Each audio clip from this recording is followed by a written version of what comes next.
And I opened up, the first gift that I got that year was the Rent movie soundtrack. And I was like, oh, what an obvious choice for, homeless gay teen. And then I proceeded to open up 3 more gifts that were all the Rent movie soundtrack.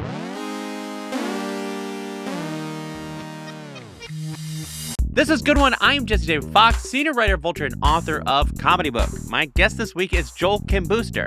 Joel is on the new season of Scrubs, so we defend the show against vicious accusations of being millennial cringe, and then we defend millennials against vicious accusations of being cringe. We also discuss what it's like being a stand-up who is great at crowd work, seeing crowd work become commodified and watered down by social media, and whether Joel's film Fire Island could be made today. Spoiler alert, he says it could not, and that would be a shame. Here's the thing, I love Joel and was just happy to get to talk to him again. So here is Joel Kim Booster. I'm here with Joel Kim Booster. Thank you for joining me. Thanks for having me. Of course. So the first question we ask, what is the funniest, strangest, or most fascinating thing that happened to you this week? This is definitely in the funny, strange category. I mean, Listen, I get a lot of wild DMs, and I don't tend to check them anymore because of that. But I did get somebody, I don't know how they ended up in the non-filtered, because I don't remember ever interacting with this person before. But I looked at my DMs from them, and it was just 3 in a row asking me to donate to their brother's GoFundMe in the hospital for something. And then about 3 or 4 dick pics and solicitations, and then 2 more GoFundMe from the brother, and then another couple dick pics and solicitations. And it was just the most tonally whiplash in the DMs I've gotten in a long time. And so, but it is it's interesting how people really contain multitudes. You know, they can be really concerned about their brother, but also deeply horny at the same time. And just need connection. It's just sort of a very odd way. And the last message was am I ever going to catch you in a horny mood? And I was like, well, shouldn't you be more concerned about if you're catching me in a charitable mood? It's one or the other. Yeah, truly. But not both at the same time, exactly. Which is seemingly what he was hoping for. Yeah. So you're on the Scrubs revival. Yes, sir. I'm loving this Scrubs revival. Thank you. And I want to start by addressing a thing that people are throwing around it. I guess this is maybe considered a critique, but which is the term millennial cringe. Mm-hmm. And I have feelings about that word being associated with this program. But I'm curious, before we even get it, first let's talk about that idea, and then we'll get into it vis-a-vis Scrubs. Yeah, it's interesting because I do feel like there is a focus right now on authenticity. Everybody wants everybody to be authentic, but I don't think anybody wants them to be authentically earnest. Yeah. And that is, I think, millennial cringe is just a fancier way of saying earnest, I think. And that's what the show does and has done since it premiered. I think it was really on the forefront of hard jokes mixed in with a lot of earnest, human relationship sort of focused drama. And I don't necessarily, it's hard to take it as offense to it because cringe in general, I think, is thrown around a lot. And I certainly understand it. I recognize it. But it is also, I think, so overused at this point that it's what doesn't make you cringe? It is odd in this context because, the original Scrubs is definitively a Gen X product in terms of who made it. And, it was on when we were kids, but it wasn't, the main show we all watched. It's Friends was definitely more popular on Chord. And also, it's yes, it's sincere, but it was people were aware that it is built into the show to be both sincere and have characters making fun of the more sincere characters. I think they just, when I was reading some of the people who were saying this, they just it was such an odd thing to be mad at a show for having hope in it whatsoever. Yeah, and I guess there is there's no prestige to our show, too. I think that's the other part of it. I think it makes it a really easy target because it is on ABC proper. It is a revival, reboot, whatever you want to call it. And so I think those two things are sort of marks against it coming out the gate. And then, of course, it's not, I'll say it, and maybe Zach might take, issue with me saying this, but I don't think it's the show is not concerned with being cool. Yeah. And I think that is the thing that I think throws a lot of people about it is that like it's not a show. It's not The Bear. It is not trying to be like a classy, like cutting edge kind of show. And I think it's just trying to stay true to the roots of the show, which I think when it was airing maybe might have been a little bit more ahead of its time in a lot of ways. I think it's a joke. It's a very joke dense show, but at the same time, it has these moments of sincerity. And so, yeah, I think that those three things really are make it difficult, I think, for a certain type of person to take it as seriously as they might otherwise. Part of it, I guess, the context that we have that's maybe slightly different than people who are watching it. So if you're watching in now context, you're like, you're lumping in whatever feelings people might have with Ted Lasso or Zach Braff. That the internet just sort of like has it's a meme opinion, the opinion people have of it. But I think like what is fascinating to watch, and I think we remember, is that it was not a product of the Obama era. It ended in 2009, right? When it was a product of, it was pushing back against sort of like a very dominant, cynical tone that like took over like mainstream sitcoms at the time, like on the CBS, like 2.5 Men style sitcoms. And in that way, it was a confrontation by being willing to be sincere. And like the thing that I think we both know, it is hard to pull off being sincere. Like, especially now, we're like, oh, it's a revival. Yeah, right. Let's see them do. And then it's like a magic trick. You're like, oh, they figured out a sort of tone of this that allow the stakes to be real, but also like feed into the fact that like you can do both at the same time. Yeah. I mean, it's interesting. I think that the stakes of it is what makes the tone shifting work, because I read an interview with Bill Lawrence where the execs at where I can't remember, NBC, who originally aired Scrubs, were concerned about like how would people go from laughing to like crying about a patient that might be dying. And I think like the fact that it is a show set in a hospital lends itself to believably shifting in and out of that tone. And then you compare it to shows like St. Dennis, which I love, by the way, and this is not a mark against them, but I don't think that they try to go in that direction as much on that show. Like they don't have patients who die of rabies and then end up killing a bunch of other people because their organs were donated to them. Like it's not trying to do that. And I think like it is something of a Bill Lawrence, ism to be able to balance both of those tones really. Yeah, I think with the nature of like fracturing, we're like, okay, there's the Pit or the St. Dennis, and they're two different shows, and we go for each. And it's like there was a time when you were like, okay, we have one medical, we're like, we'll broadcast it, and we're going to try to give people everything. Yeah. Were you a fan growing up? Yeah, definitely. I've seen probably every episode, I think. Like I have not sat down and like re-binge. I've shown my husband a couple episodes, but yeah, it was just on everywhere. And so I've definitely and I will say that like that tonal mix, I think, like really shaped a lot of what I try to do as a writer, and again, like probably makes me less cool because of it. But like, it is definitely like the earnestness is something that I internalized, I think. I was really excited I knew you were on it, and I was like, okay, I didn't know what part you were playing. And then pretty quickly it was clear what your dynamic is. And I was like, oh, this is very exciting. Can you describe your dynamic and when you realize that's what the character is going to be? Yeah, I mean, they told me pretty early on that I was an antagonist in the show. I think they told me in the audition, and it was pretty clear from they had dummy scenes for me that they weren't actual scenes, but it was just like a lot of improving with Zach and like finding the character. But he's an antagonist, and he is like and narratively functions in a similar way that Dr. Kelso and Dr. Cox and the janitor functioned on the original show, except on our show, I am currently the only antagonist really on the show. So there's a lot of responsibility in that. And I think that, I've seen, some critique of the character that he is sort of unlike those other three characters, just solely antagonizing. And we haven't seen too much development. I mean, I think that as the season has progressed, you've seen little bits and pieces of why maybe this guy is the way he is. But he definitely is something of a villain. Yeah. As close to a villain as the show has. Especially like it's inverting the dynamic of where it's like JD was the underling of these people who are the boss, but now hypothetically JD is your boss, but you are still having this antagonist relationship. But like, can you get to be in like a fantasy Yeah, 2. I get to be in 2 fantasies, which What was that like? To be like, well, I'm into the Scrubs cutaway. I was very excited to be in a Scrubs cutaway, and I was even like, I'm upset about it in the scene, but like I got to be dressed up as Oddjob, and I'm a huge James Bond fan, so that was like actually a really cool, stupid thing that I got to do while filming this show. I want to talk about how you got the part, but I feel like we should start by talking about the short-lived NBC sitcom. Yeah, this is my triumphant return to network TV. I know, it's cool. It is of all versions of a short-lived, pulled from the air sitcom scenario.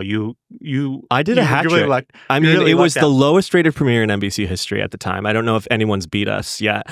And it was pulled from the air after 3 episodes, which I don't think that they had done in almost like 8 years. I think when I checked at the time. So like they were not. It wasn't like the old days pre-streaming where they were pulling shows off the air left and right that weren't performing well. Yeah, I think I can say this confidently now. The conspiracy theory around why we were pulled is that we were the lead into SVU, and SVU's numbers did take a slight hit. They were still doing SVU numbers, sure, of course, though. yeah. But like I think we definitely affected some. It was probably down from the season before, and the rumor has it is that Dick Wolf called the network to complain about us, and then about a week later we were pulled off the air. Which honestly, it makes a lot of sense because he is Dick Wolf. I'm scared to even be saying this right now. He is the most powerful man in network TV. So, but that is it's none of this is confirmed by any means. But that is the that seems like it would make sense because otherwise they would just allow to run out. But like, oh no, it's actually hurting our business. No, and they did the strangest thing too, where they canceled us, but then also in the same breath they ordered an additional episode. So that there's 11 episodes in that first season, because the day they canceled us, they were like, "But you're still going to air on Hulu, and we're also ordering an 11th episode from you." So it was this weird thing of like, it was definitely a mixed signal that we were getting from the network. It feels like one of those things that like it was some sort of variety of deal points of like, okay, well, we'll give you another episode, and you're just like, all right, I guess we're gonna act while the ship's going down. How did you feel about that experience at the time? I mean, listen, I thought it was the biggest flop failure of my entire career. And, at the time, maybe that was true. But I think it was a really important lesson for me in knowing not to think the arc of a story until you have some distance from it. Because what ended up happening is Matt Hubbard wrote on that show, who I then went on to work with on Loot, and he, basically loosely developed the character, I think, with me in mind, and it was definitely a situation where they were like, "You just really have to kill this audition and make it easy for us to make this decision." And then Asim Batra, who's showrunning Scrubs now, also wrote on that show, and also sort of, had me in mind when writing Dr. Park. So it ended up being kind of the best thing that ever happened to me still. I mean, it was at the time still changed my life in a million different ways financially. And because we may have gotten pulled, but I still got paid for all 11 episodes. And so it radically changed my life. But of course, in my life, I was able to pay off my student loans because of that show, which I never thought in a million years I'd be able to do.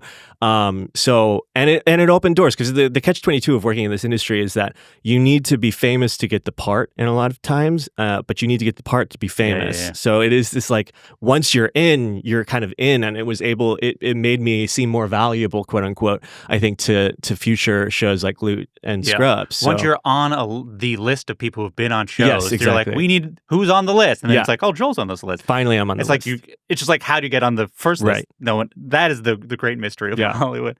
So as these parts sort of started kind of written for you, then obviously as you get cast there explicitly, what's it like to read a script and it's someone writing you, be like, this is how they see me? Yeah, I mean, it is it's a strange experience to see yourself reflected in that way, and obviously there's always some distance from it, because I know that they're writing to the characters that they know the kind of characters they know I can play. But I will say it's interesting, like, I think, like, I've seen criticism leveled at me and this character specifically for being just another quote unquote bitchy, snarky gay guy. And I do think that, I was talking to Bone about this, and he was like, "Just give up on ever having people Bone see." Yang, correct? Yes, yeah. Sorry, No, it's of but course like that. he was I'll he was like, "Don't ever expect people to ever be able to sense the nuance and differences in what you're doing because they never will give you that." I you know. I don't. Yeah, that's all I'll say on that. But like, and because I do think there is a major difference in how I approach Dr. Park than how I approach Nicholas on Loot, and but it is bizarre. And I will say that like I think Dr. Park initially starts out in those dummy scenes for the audition. It was much closer to what I was doing on Loot, but as we worked together, we worked together to make sure that there was some differentiation there, and that's something that I'm really aware of. And the part of the reason I love playing Dr. Park is like A, I've never gotten to be like a full villain before, and B, like it is a little bit more like it's a calmer, like more like I don't know, like grounded sort of performance. Like he's not being as bombastic as anything I've done before, and I will say, like, people who say I'm just playing another bitchy gay guy canonically bi. So you 100%. don't do bi erasure on me.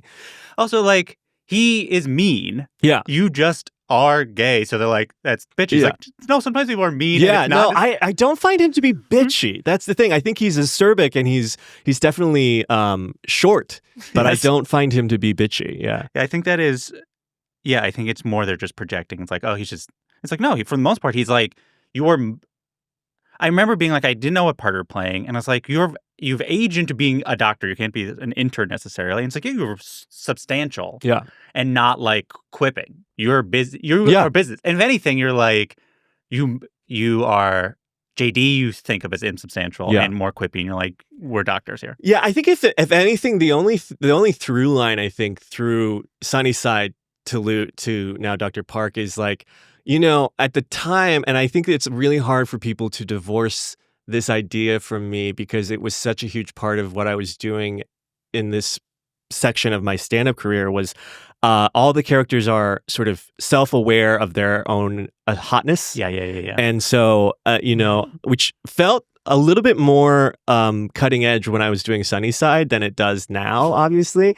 And I think it's the last vestiges of a period of my stand-up career that I've sort of left behind. Like I don't talk about it on stage anymore because it's not as interesting, and I think it's also harder for the audience to get on board for it because it's just more true now than it was when I was starting out those bits. You're saying when I started out, I think I've said this before.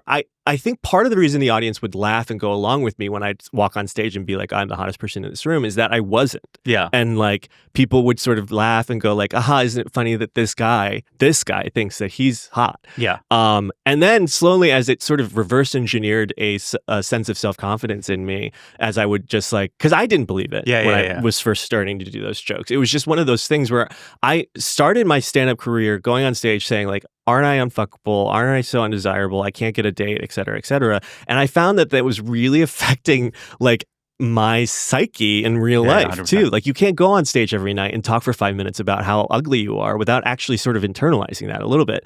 And so as a reaction to that, I started going on stage and talking about how hot I was. And I think there was a sense of like, oh, it's funny that this guy thinks he is. Yeah. And then when I started to embody that a little bit more, because, you know, once it's easier, it's that catch-22 of like, you need confidence to take care of yourself in the way that you do, but you need to take care of yourself in order to get that confidence. And it was sort of like, I reverse engineered it in such a way that it was able to, you know, become the person I am now. And it's just not as interesting. Yeah. Then now the audience is like, it's not like a joke that you're hot. You're just you're just and you know, to there's also obviously like the being an Asian man is a part of that, and I think that, you know, we now have Simu Liu and Daniel Dae Kim and like all of these like Henry Goulding and all of these Asian male sex symbols now, Kumail, you know, and like it's not as I'm in a sea of people now who are doing that rep work. Yeah. So there's not like a tension that you are addressing because the audience is like, first like, oh, what's this person gonna do? This is different than when we assume a comedian is, right? Yeah. Every comedian who's not like I don't know, looks like Dane Cook. In my head is like, they're like, okay, so this is weird that it's not Dane Cook on stage.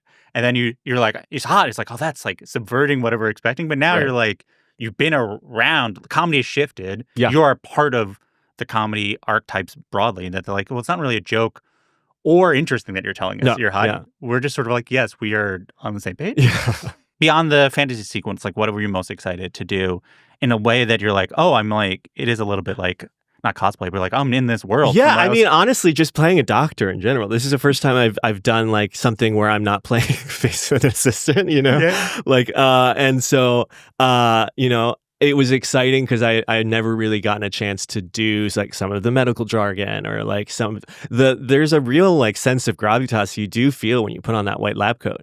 And it was also the most comfortable set of costumes I've ever had in my entire life. So I would gladly go back and spend 14 hours a day in scrubs if I needed to. Yeah, no one talks about that. Not only is the trope of gay assistant, but they force these gay assistants to dress so crazy. Three-piece suits on Loot. I would have to, and the fittings for those, I mean, I loved my costumes in Loot. I looked great in it. Our costume department really nailed it there, but it's definitely nice to come on to set and go in my trailer and throw on more comfortable clothes than I wore to set for the day. How did you feel about, like, obviously I'm sure you're happy to be on Loot, but I'm sure when you were told about the part, they're like, is the assistant to Maya's character, and you're I'm sure aware of the trope. It is a thing that you've done before. Yeah. How do you think about it? How do you think about it now that you've done seasons of the show? You know what? It's interesting because like pretty quickly, I think Nicholas isn't doing a ton of assistant-y stuff by season 2, by like midway through season 2.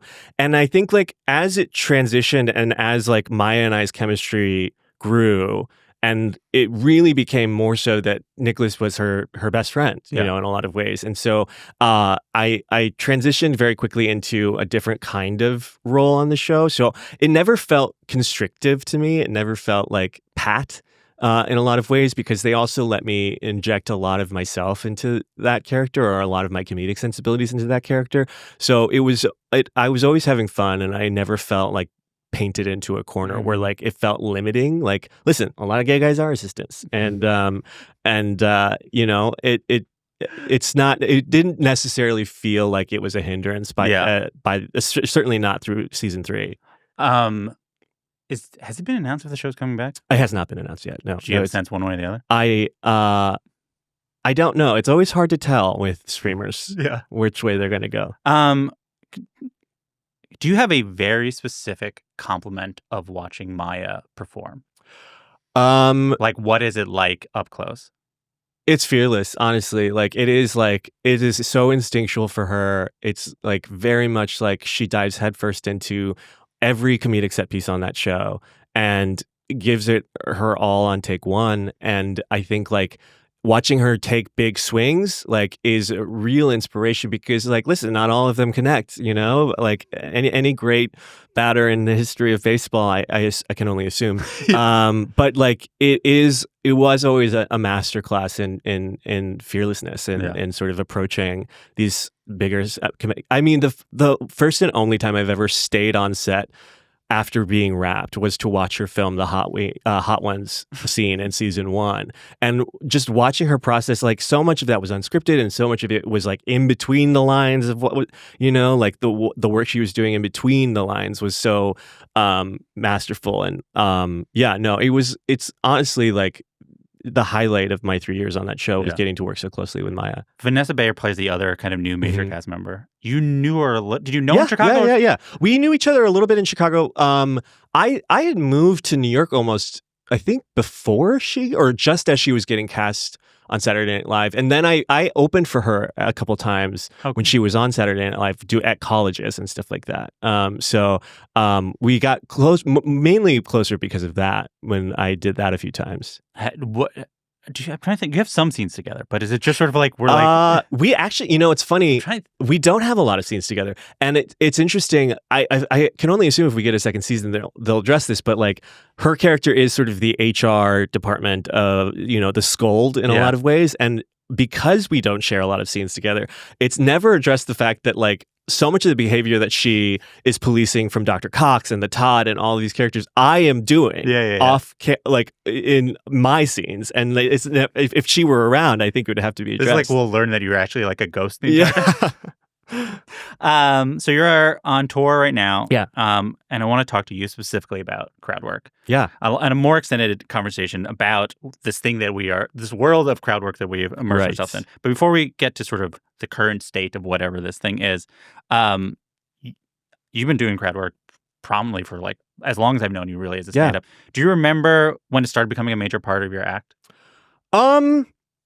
Definitely. You know what? It's a tale as old as time. I think it started when I started like headlining for the first time, and like I can remember the first college I ever did was it was a college I can't remember where. It was a small school. It was the first time I had ever done an hour, and I had very little conception for what anything beyond 15 minutes felt like at that time, and so I thought I had it, and crowd work became sort of integral into my process in writing new jokes, and so I was doing a lot of crowd work with a purpose in mind back then. Like, that first set of an hour, I think I was doing it to pad. And then I quickly figured out, I think in that first time doing an hour and doing crowd work, I landed on 2 bits that would eventually become, part of, I think, ended up in my half hour for Comedy Central. And so when I figured that out, that I didn't have to sit at a coffee shop and write down the premise and then the punchline and then try it out on an open mic, that I could do a little bit more writing on stage with using the crowd as sort of my whiteboard to figure out things. And then I'm very I record every set and listen to it back almost immediately just to catch those little nuances. And when you're doing crowd work, it's fun because you're able to hear the laughter in a more isolated way, and you figure out like the nuances of like, oh, this word hits more than this word, and it's freeing to do it, to write on stage that way, because I found when I was trying to write down like the full setup and the full punchline word for word in a notebook, I would get stuck in that, and I wasn't exploring as much. And so crowd work is a way for me to open up in the early stages of figuring out a bit, and then it started to develop more as like almost close-up magic. Like like what I do in my Netflix special. I remember in my Netflix special, Netflix was really nervous about me having this framing device of crowd work in the special because they were like, this can go a lot of different ways. You only get 2 shots at this. By that point, the magic of crowd work and good crowd work, especially at that point in your set, is making it seem like it's so spontaneous and anything could happen. When in fact, by that point, I had been asking those questions to so many audiences. I knew all 3 responses that I would get 90% of the time. Like nobody says anything different, and I'm quick enough that if I can do little nuances to what they're responding to, but in my head, I have a branching choose your own adventure of like, okay, I know if they say something in this area, this is the punchline for that. This is the punchline for this, and etc. And so like, and it worked really well in the special because I did have the trick is to make it seem like the audience is in control in those moments, but you always have to. You always have to be in control. So, for those who haven't seen it, essentially you pick a straight guy in the audience, and they become the sort of surrogate for the straight guys of the world. How did you conceive of like formally what you wanted it to look like, feel like, and even like the concept of like what you were hoping to explore with it? You know what? It came about because I can't remember what special of Chappelle's had just come out. It was pre-trans material, but post, I think, him living on whatever compound he lives on, and it was the first special maybe in a while, and he had done some jokes. He had some joke about Asian people in it. And I remember I was doing a completely unrelated New York Times interview. It was not about that at all. And at the end of the interview, they threw in, oh, what do you think of Chappelle's joke on this? And I said something about the fact that of course, I don't think they included this in the quote, where I was like, I idolize Chappelle. I think he's one of the all-time greats. He's in the pantheon. But I think this thing happens with comedians as they become so famous to know or connect to like everyday experience that they have less to talk about, and so you have to turn to stuff like this. And that, of course, was the pull quote that everybody read. And I was getting so many death threats and so many otherwise threats from Chappelle fans at that time. And I was going to Toronto to do JFL Toronto. And I remember I was sitting in my hotel room. Like, I had an hour set that I was doing at that point that I was touring with. But I was reading all of these comments and all of these DMs from people who were like, we're coming to your Toronto show. We're going to fuck you up. We're going to like ruin the show. We're going to do this, that, the other thing. And then also comments critiquing my work up to that point and it's critiques that I'm used to and that I still get to this day of like, oh, he only talks about being gay. He only talks about being Asian. He only talks about his identity, like blah, blah, blah. Like, why can't he just tell a regular joke?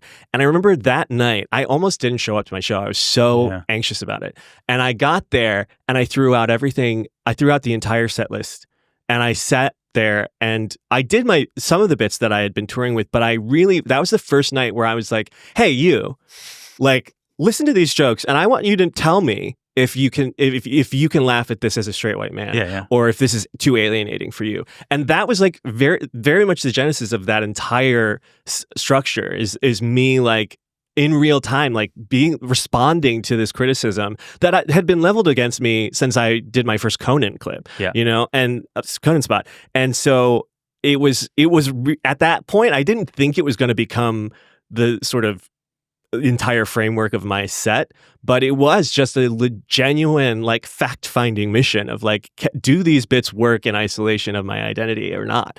And then it became the most interesting part of the set. So. Do you feel like, well, I guess when you're filming specials, did you film two different straight guys? Yeah, we did two different shows back to back, and they were both great, but Ben was just a star, so we had to use Ben. Do you feel like you communicated what you hoped to? Did you get feedback from straight guys who had never been othered before? Yeah, I mean, there was definitely comments of people who were like, after that special came out, of people commenting like, I'm a straight white guy and I love your stuff, blah, blah, blah. Yeah. But I don't think it's the thing that people take away from the set, because obviously it's been chopped up into clips that are released, and I don't control what clips are chopped up and released. And I don't know that all of them were super representative of the set as a whole, and some of them I think did play into the general notion of who I was as a stand-up, not necessarily the most interesting or innovative parts of that set. And so, I don't think people necessarily learned anything from it. Well, I imagine, who knows? I mean, while you had the intentions of the full piece, I'm sure somewhere in Netflix's social media, they're like, yeah, but we sort of need the jokes to hit those specific identity groups. Like, that's how that one of the way its algorithms sort people. It's like, cool. So like, I know he's trying to say that he's not just a gay Asian comedian, but like, we actually need this to specifically hit gay people and Asian people. Yeah. It reminded me, as we were watching it, and there's this idea called charged comedy that an academic named Beck Crafting came up with. I think it's like 2014, 2015. And it's basically the idea that it's comedy that is meant to produce social change. But one of the points they make in the book is that people have an aversion to political comedy. Like, this is pre-Trump, but it's a general, and I think in many ways we're back to that. People have an aversion to political comedy. However, for the most part, they see anyone who's not a white guy as doing political comedy, regardless if, like, I remember hearing you in interviews, like, do you feel like you do political work? And then you have to say, like, well, all things I do is political because but I think the thing you're trying to say behind is like, I actually don't want that to be the case either. How do you think about it? Where do you, because you haven't done it. No, I don't think you start doing it now. I don't think I ever have talked about, I think maybe after Trump was elected, I had a few bits that were very topical about like the aftermath of that, but I don't have anything that's overtly political necessarily in my set. I think just it's a deeply frustrating thing, especially now, because like the stuff I'm doing now is so stupid. And so like, not, again, like much more observational than I think anything else I've done in the past. And it's frustrating because you'd like to think that, I've been doing this for over 15 years now, and it does not feel like the response has changed no matter what I do to change it. Or if I think I worked really hard leading up to the set that eventually became my special to adjust my material to like prove everybody wrong or whatever. And then I quickly learned, through doing that set, that it was fighting a losing battle. Like to try and triangulate or try and adjust what you're doing to prove someone wrong or adjust the narrative of who you are as a comedian is just never going to work. And so I think it's a double-edged sword for sure, because listen, I have a very dedicated fan base of Asian and gay Asian people who come to the shows now. And it's different. It's a totally different experience than when I first started headlining clubs, because when I first started headlining clubs, no one knew who I was. Like maybe 10% of the audience came because they liked me on Twitter. But everybody else, I had to go out on stage every night and really like get them on my side and prove that I was funny to these people, because there was no built-in support. Like sometimes I go on stage now post movie and post special and everything like that, and when the crowd's really there to see me, they laugh a little bit or they laugh before the punchline or something, and I'm just like, that wasn't that funny. You're goosing it a little bit. And so I actually trust I trust my audiences a little bit less than I did now that they love me, than I did when I had to go out there and really like from the ground, like from the jump, ground zero, like teach them who I was and what I was about. Now that we're in this era of, I don't like you call what is happening on social media as crowd work, but it's more like crowd content farming. Yeah. Do you do it less? Does it make you think about it differently? Do you feel like the audiences react differently now that they totally? Yeah, I think like, because I think this is my thing about the clips, and I realize it is just the reality of being a touring comedian at this point, is that you have to do it. You have to play into that ecosystem. I'm a little bit grandfathered out of that because, in my day, we were very protective of what we were putting online. We were not burning material. And that's why crowd work has become the thing, because the cadence of how many times you have to post in a week is far greater than the amount of material you can burn. 100%. So everybody's turning to crowd work. But I see so much of it where the biggest laughs are coming from the audience response, not from how the comedian is responding to their answers. And to me, that's like posting a huge L on your timeline. Like, you are not doing your job if the audience is getting a bigger laugh than you are. And it's hard. It's hard to find clips where that's not the case. Like, I think I have like 2 crowd work clips right now posted on my timeline, and it was hard to find like 2 really good ones where I felt like I was the driver of the comedy primarily in the clip. But I think because you're seeing so many audiences really crush it in these clips, there's now this weird added pressure. I think some people in the audience, especially the people who choose to sit in the front row, feel to now like be interesting or be funny. Yeah, because they could go on the post and be like, that was me. Yeah, it is. They're like, they don't. This is their sort of soft launch into becoming a comedian, which was like the reason people didn't like doing crowd work in the first place, is you don't want to empower the audience. It's interesting to say that you can do crowd work. You're quite good at it. Obviously, you have a standard, and that's one reason why you don't do it more.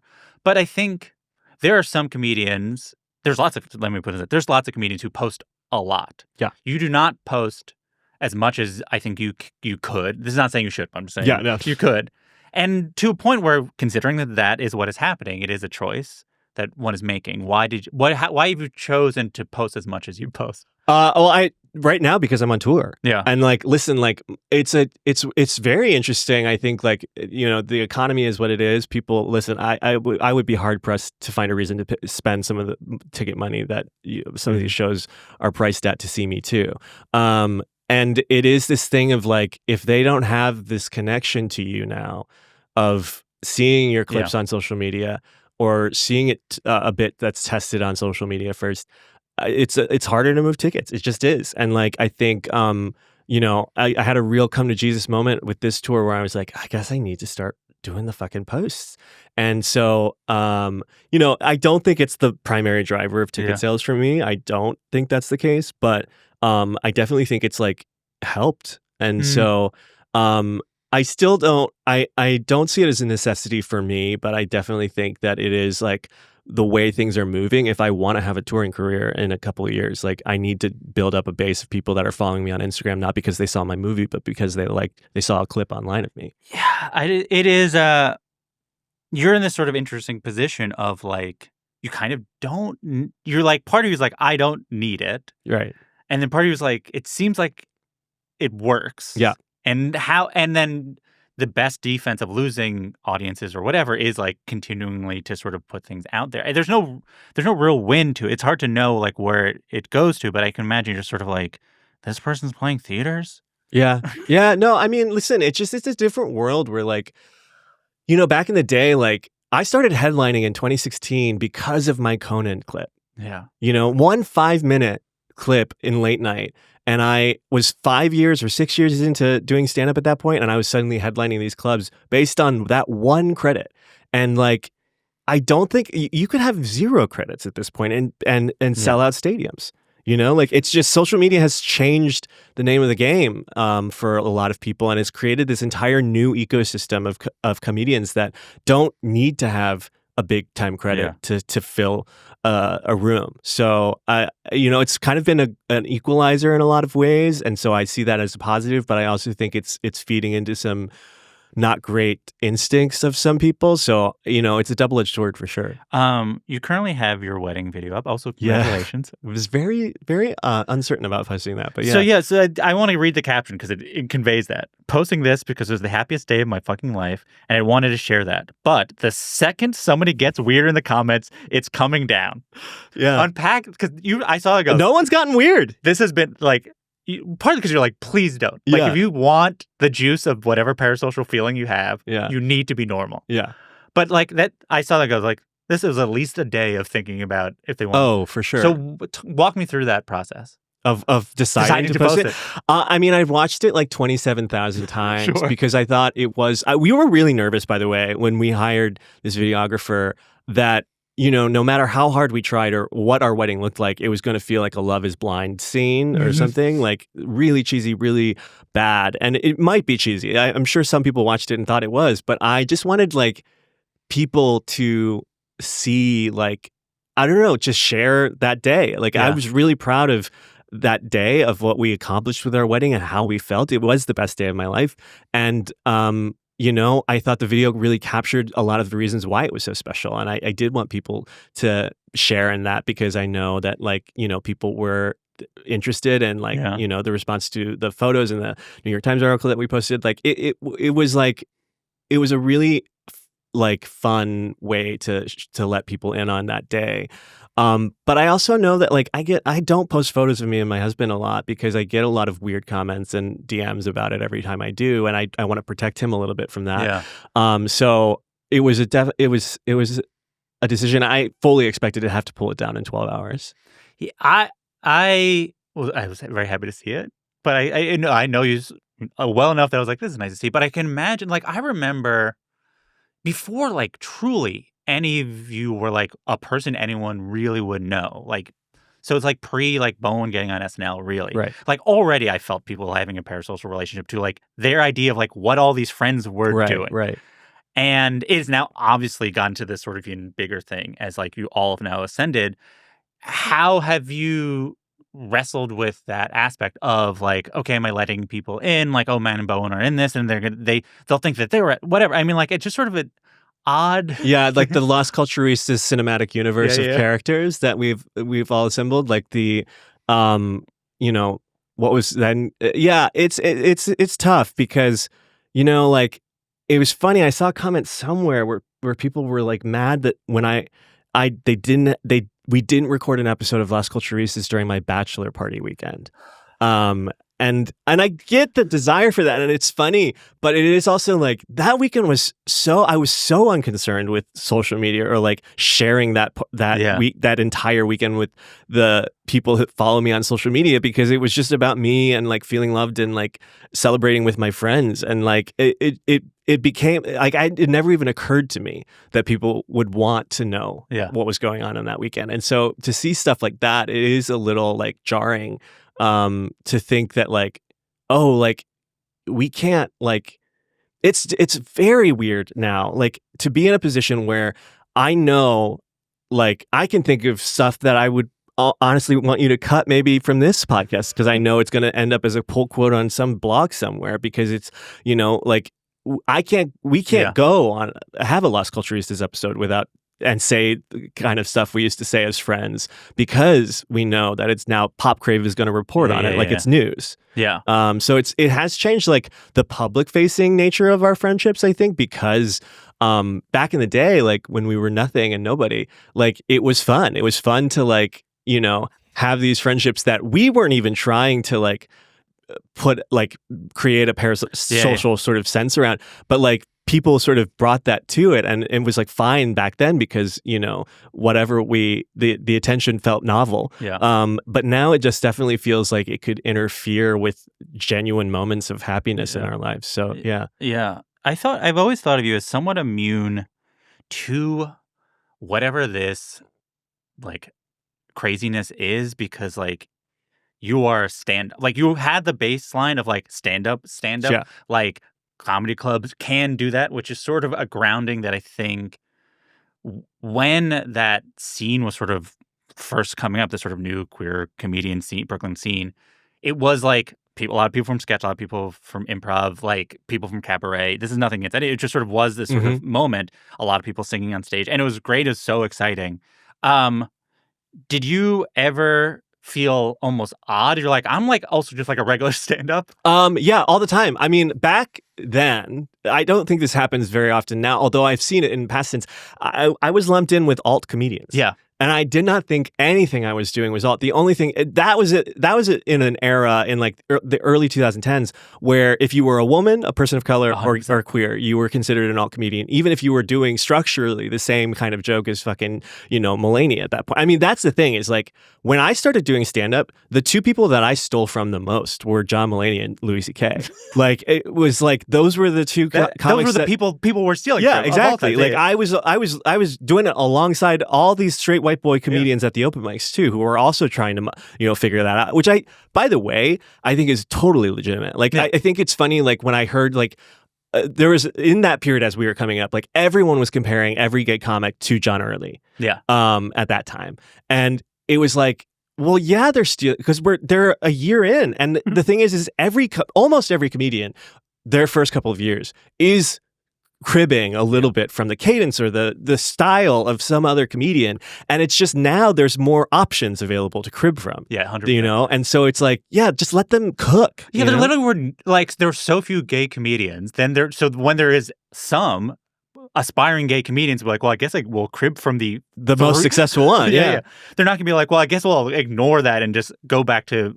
And so it's like who people steal from evolves, right? But like you listen to early Mulaney and he's doing Mitch Hedberg, and you would not think of it, but you're like, that's Mitch Hedberg, that's Eugene Merman, and that's Mike Birbiglia, and that's like just it. And now he sounds like him, and now a million people sound like John. Yeah.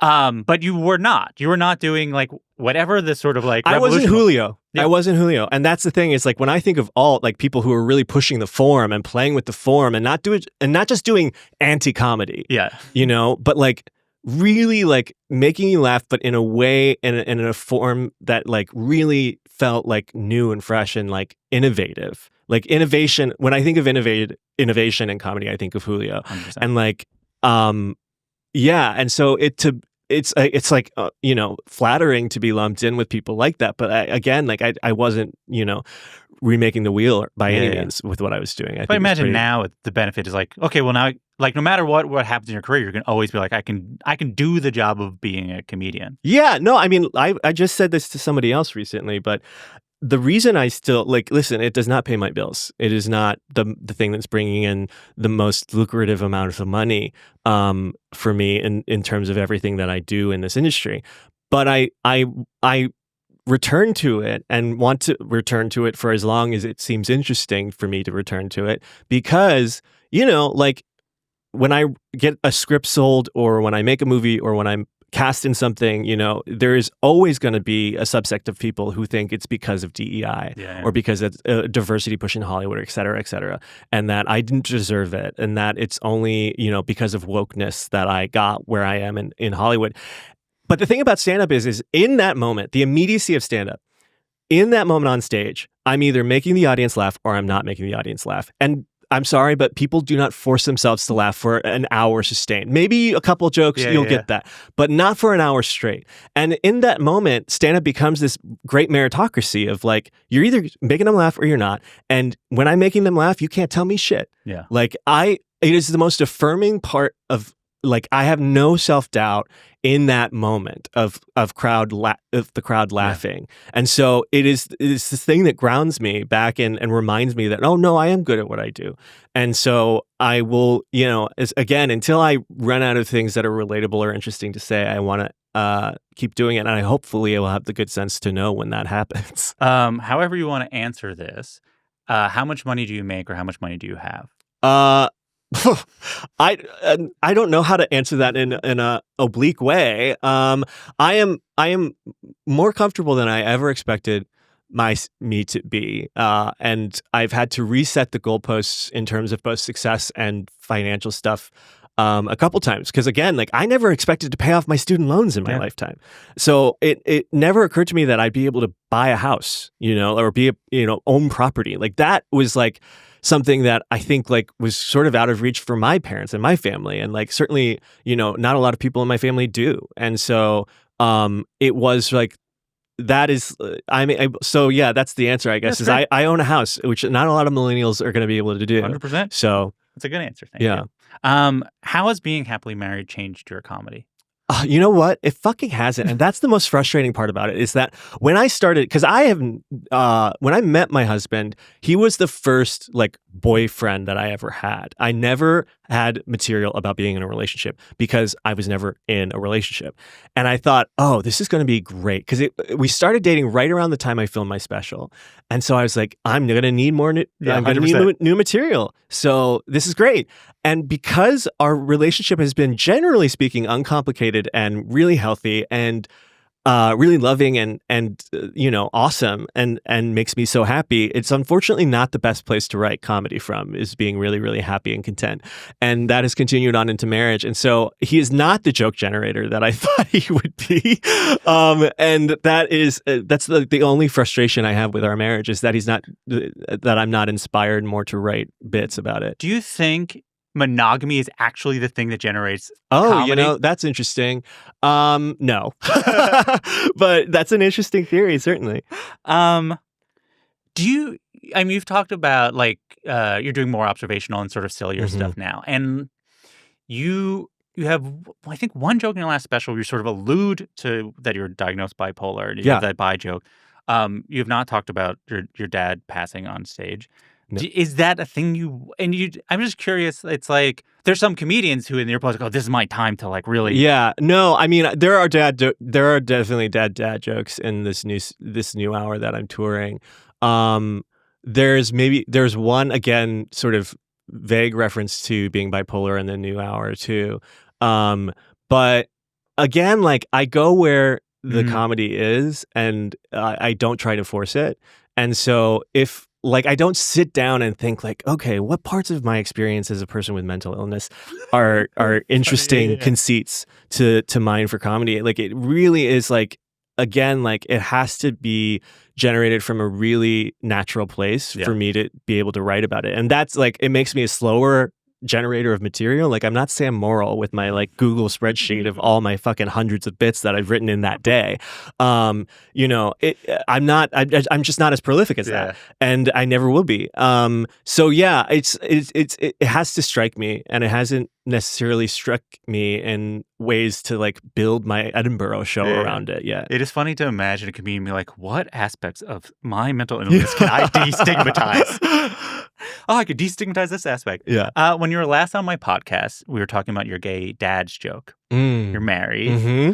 So I am, and now we are planning on having kids in 6 years. So I've reversed my stance on gay dads. You're pretty anti. I know, I was pretty anti, but here's the thing about that, is that I was conceptualizing what the experience of having kids with no conception of what it would be like to have a partner. And so I think that's what really changed me on that, is because I entered the relationship and he pretty quickly told me he wanted kids. And I said, whatever, we'll kick that can down the road. But what happens when you fall in love, and this doesn't happen for everybody, and I understand that, is that suddenly you're like, oh, like, this would be something I'd be doing with you. And that seemed so much more appealing suddenly to me than it did when I was like a single person who was living quite selfishly for myself. And I think I looked at him one day and was like, yeah, we would collaborate on something really cool. So let's do this. And the relationship has changed me into being a person that I think could be a dad. Yeah. So yeah. And the material then. Yeah, no, exactly. Those fucking little kids better generate me some good ass material. I don't think that there has yet to be a person. There's there's one comedian, I can't remember who it was, but I remember distinctly that they have almost no jokes about their kids, but literally every other comedian does. Yeah. And they're like, there's nothing funny to say. Yeah. I love it's like, oh, that's great. That's beautiful. You sold a movie to Fox Searchlight.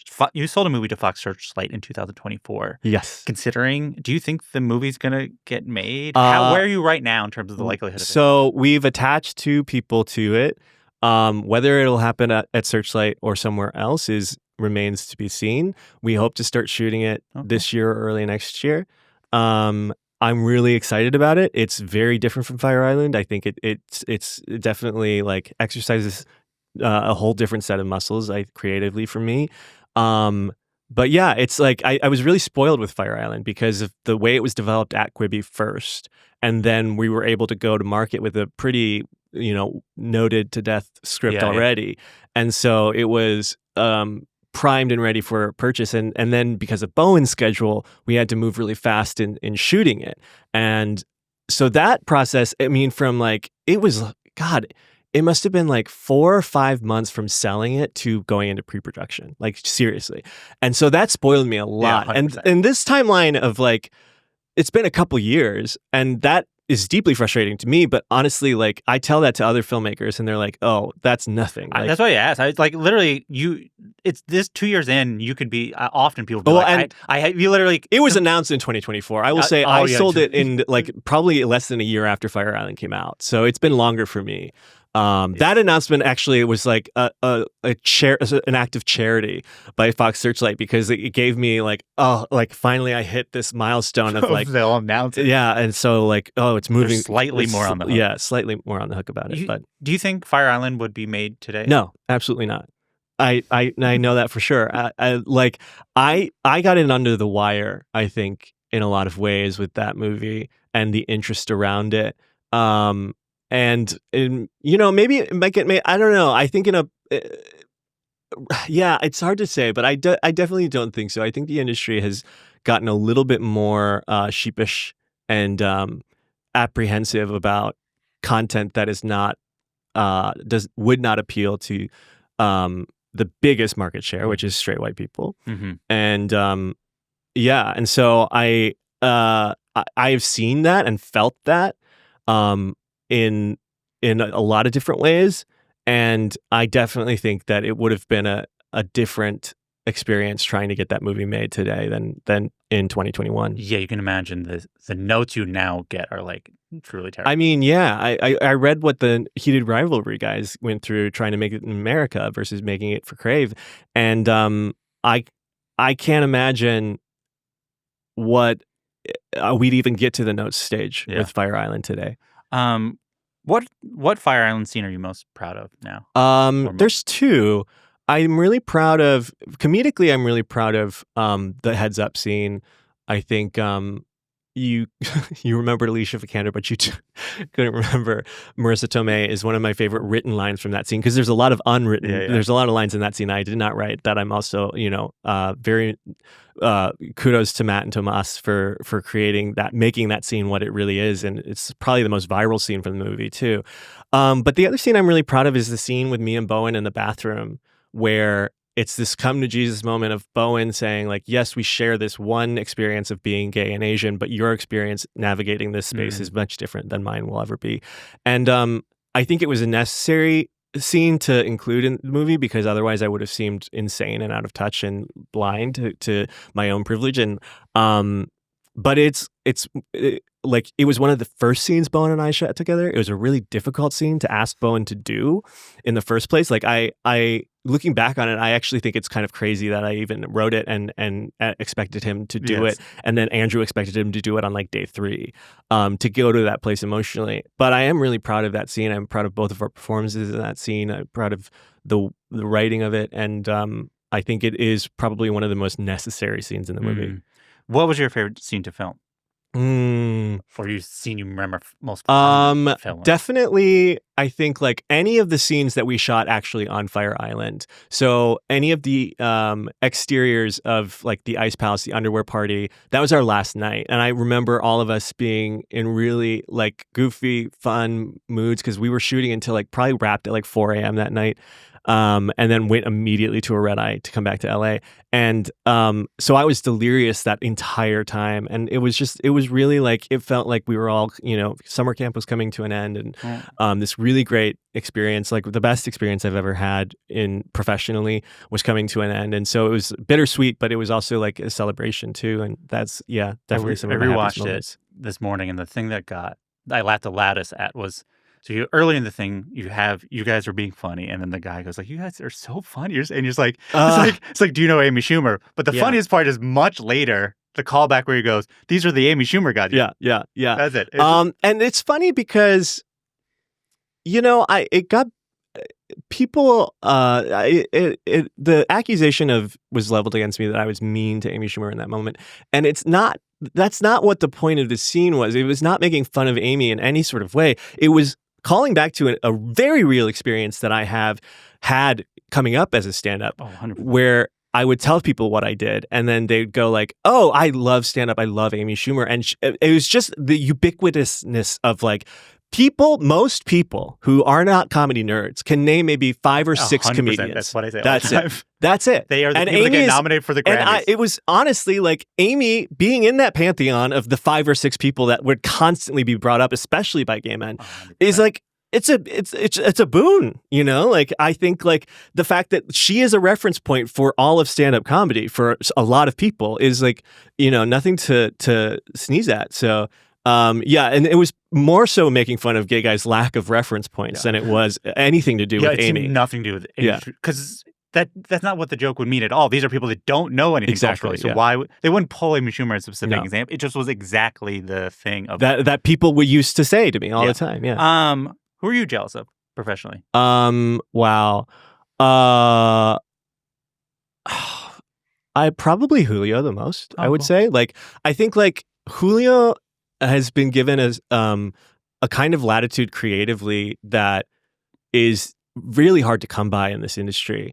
And, I think like because he's sort of crosses the Rubicon so far deep into being this singular creative voice. Like I think a lot of what I do is derivative of a lot of other people and, I steal from the best. But, I think like there are people behind Julio too that really believe in the vision. And I certainly have advocates myself, but I think that like what he's managed to do and accomplish in the same period of time, that we were at open mics together in New York, and like it's fun. He was just at my house recently, and it was me and Sam Taggart and him just sort of standing in a circle being like, isn't it fucking crazy that we used to be like 11 p.m. at Pine Box Rock Shop in Bushwick waiting hours to do 90 seconds of material, and now like we really did the thing. And so and I definitely think that like Julio is enviable because he hasn't had to make many concessions, I don't think, in getting to the place where he has. And I've gotten the notes, and I've made adjustments based on them. You said the worst experience you've had professionally was hosting the reality show. For sure. Why? But also, how did it inform then how you wanted to pursue your career? It came from a place of like, I came up and I had a real scarcity mentality when I was first breaking. I said I had to say yes to everything because I wasn't getting a lot of opportunities. So you just said yes to everything that could possibly, and I'm a multi-hyphenate. So I'm putting a lot of bets on a lot of different horses in my career. And that was a period of time where I had nothing else going, and I felt like, why not? I'm a Bravo fan, and it just I flew a little too close to the sun, and I didn't take care of myself while filming it. It was an extremely stressful shoot for me, And, the ultimate sort of, no one's going to remember the job I did hosting that show. Everyone will remember how I, really fucked up my life at the end of it by going to social media to air out grievances. And so it's a deeply embarrassing chapter of my career, and not because of the show, not because of what I did on the show, but just how I look back on me shooting the show and how I spiraled and crashed out after shooting that show because of a lot of different factors. And so it's not something I like to think or dwell on. Do you not? But I think did it help you learn like, oh, I can't say yes to everything. Yeah. Oh, and yeah. I'm saying absolutely. yes. I need to. I think like it's definitely made me think a little bit more about like honing in on like the projects that make sense and like are leading me in a direction that is like less of a scattershot, like throw everything at the wall sort of career. You participate in one of the Taskmaster Live shows. Yeah. You think you can get in on that show? Well, I got that. I participated in a live show because I specifically had my manager hound them about getting on that show. And unfortunately, now Kumail has raised the bar for the famous people they can get. So I wonder if I'm even in the running anymore. But no, we did the live show. We hung out with Alex and Greg and their families for that night. And it was, if I only ever get to do that, I'll be happy, but I desperately want to do that show. They were here, and it seems like they need American comedians. The way they talked about it is that there's only like 300 total British comedians, and they've already done like however many seasons. They do 2 a year or whatever. And I think it's possible. I don't think they're like, it now has to only be people Kumail or more famous. No, I know.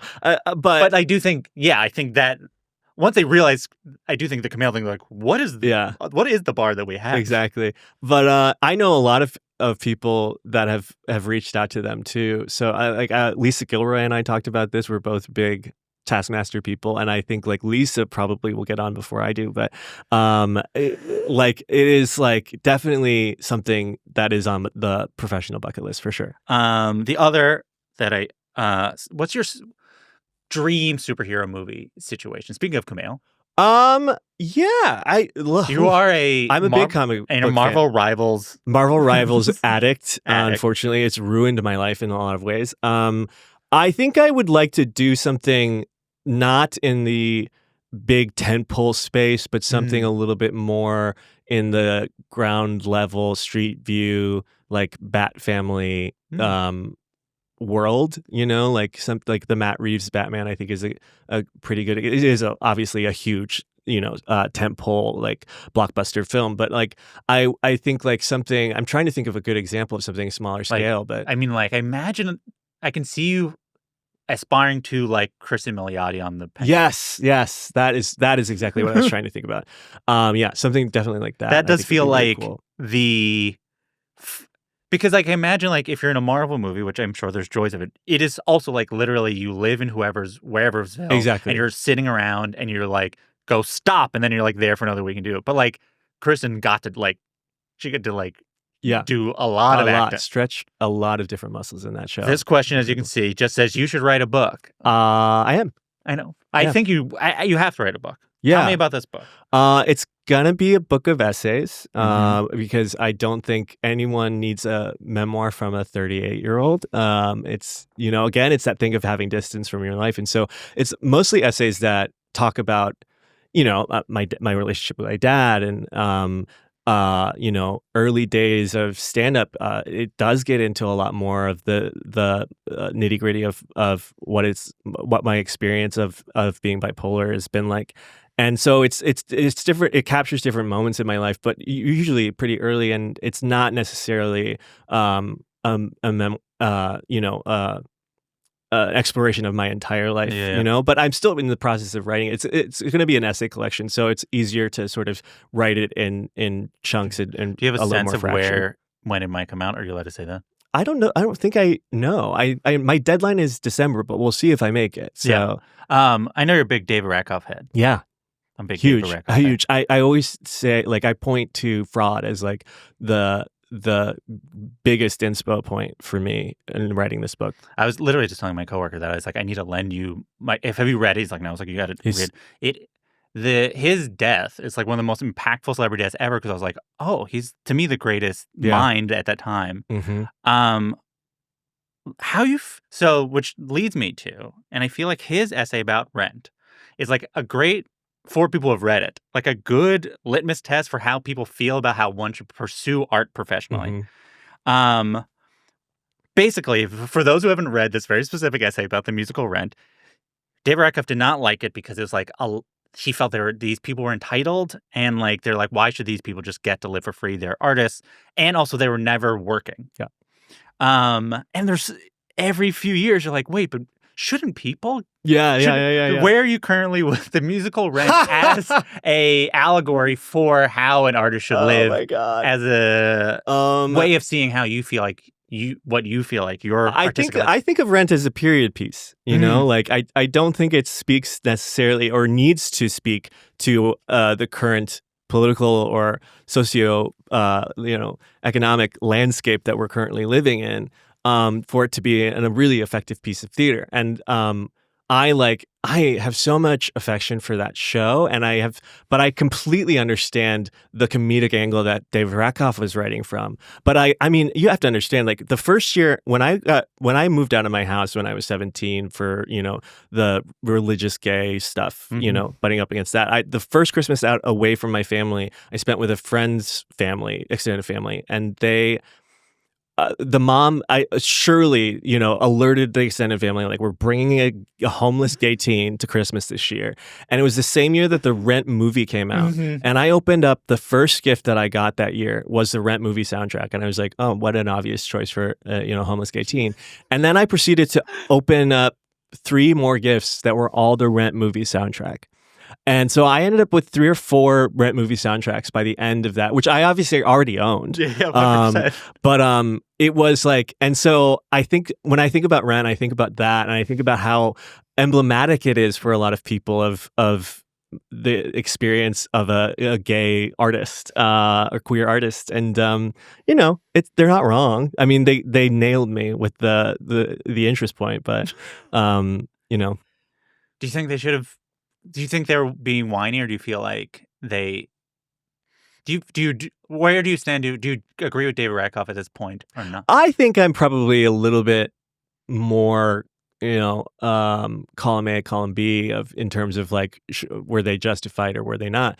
I think his point of they weren't really doing any of the things that they were saying they were doing, and the reason they didn't have Rent, was because of that. But, I'm thinking about it now. I think, Colin certainly was doing the work. Maureen put up her show. There's a documentary at the end. There's a documentary at the end. So maybe it's he wrote that one bad song. Yeah, one bad song. It. Yeah, he did write it. And, in thinking about it now, I guess it's not too dissimilar from the way I came up in Chicago and New York.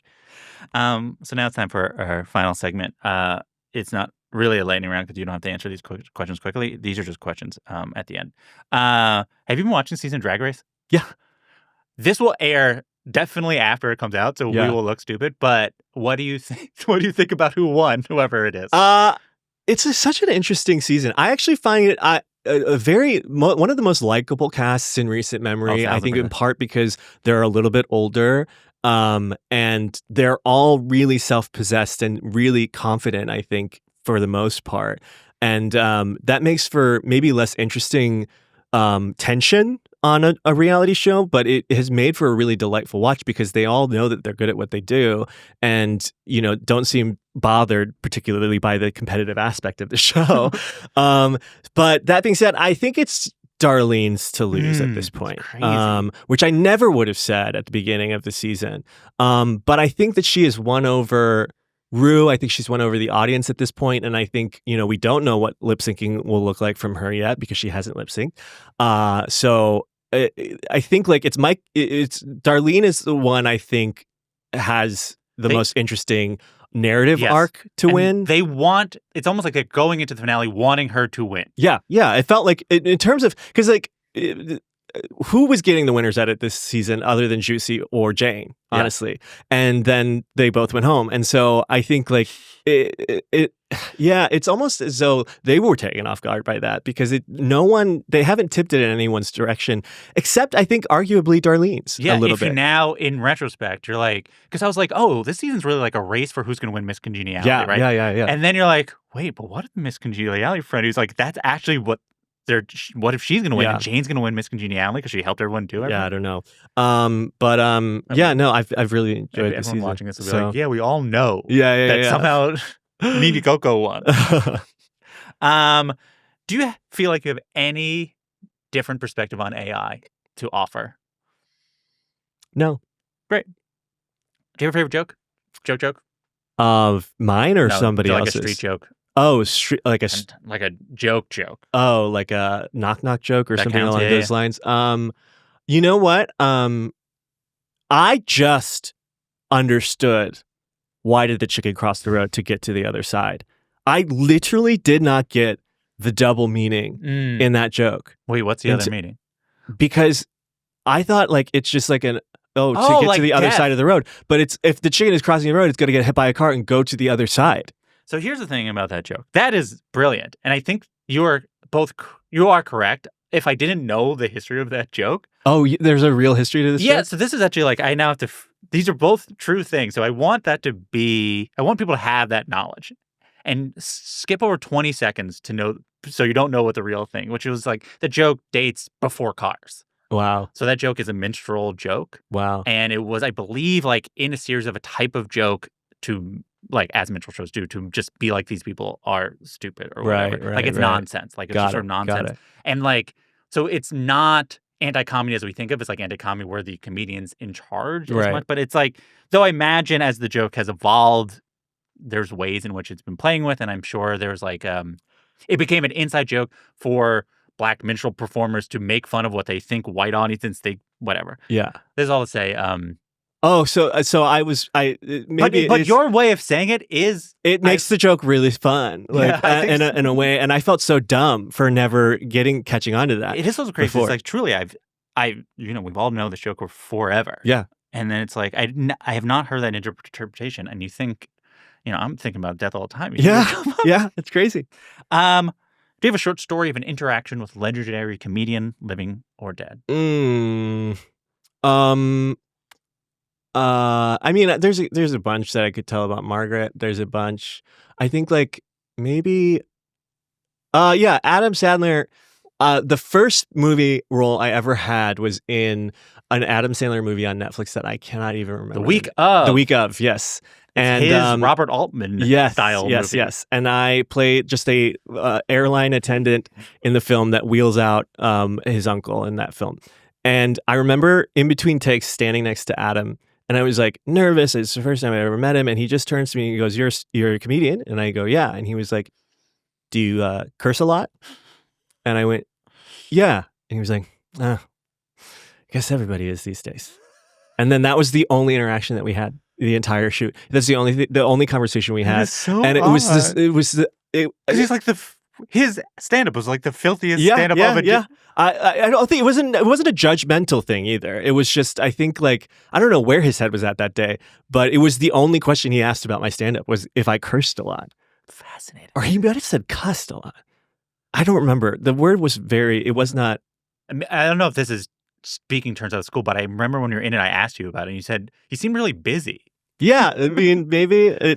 He just seemed really busy on set. You're like, because Adam does a lot. Yeah, he did do a lot, and that was probably he was very busy, and that's why we didn't have more interactions than we did. Yes, yeah. And you have the story. I couldn't believe he knew I was a comedian. So yeah, it's nice that he even goes, "What's this kid's deal?" Yeah, exactly. It's like, oh, he's a comedian. He's like, oh, okay, all right. Who's the greatest comedian alive? Alive right now? Yeah, alive right now. Not who is ever living. Yeah. Oh gosh, that's tough. That's a tough one. I'm gonna say, just my personal taste. It's Jacqueline Novak. Oh, yeah. Why is that? I find that she bridges the gap. I think between a very old school sensibility about stand-up and how she approaches stand-up, but a very singular sort of new age of stand-up comedy thought process around constructing jokes. I think she's doing like, again, it's not quite Julio Torres where it's like singular in a challenging the form, deconstructive, but it's not, she's not a club comic either by any means anymore, although she could, and I've seen Jacqueline kill in clubs, and I think like she just covers such a wide breadth of the different ways you can do comedy and is so funny and successful at it too, that it's just I always feel very safe watching Jacqueline, because I know even if she's trying out new stuff and even if it's not like necessarily crushing, she will find a way to make it funny, and she always does, and I just love her. That's great. That's a great answer. What is the best time you ever bombed?